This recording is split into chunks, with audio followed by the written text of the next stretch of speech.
আজকে আপনাদেরকে দেখাইতেছি মহিষের শিং।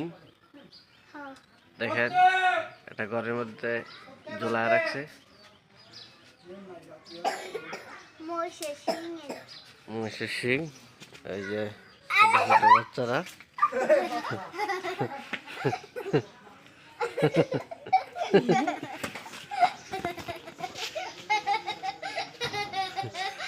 ওই যে দেখেন এটা বাড়িতে যাতে কোনো ক্ষয়ক্ষতি না হয়, যাতে কোনো জিন ভূতের আসর না হয়, এই জন্য এটা টানা রাখা হয়েছে। দেখতেছেন আপনারা মহিষের শিং। এটা মাঘ মাসের শীতে মহিষের শিং লড়ে, একটা কথা আছে।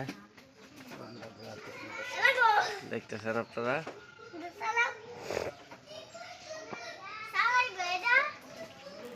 এটা এখানে টানা রাখা হয়েছে যাতে অশুভ শক্তি যাতে বাড়িতে প্রবেশ না করতে পারে, এই জন্য এটা এখানে টানা রাখা হয়েছে। কোনো জিন ভূত খারাপ আত্মা যাতে বাড়িতে প্রবেশ না করতে পারে, এই জন্য এটা টানা রাখা হয়েছে।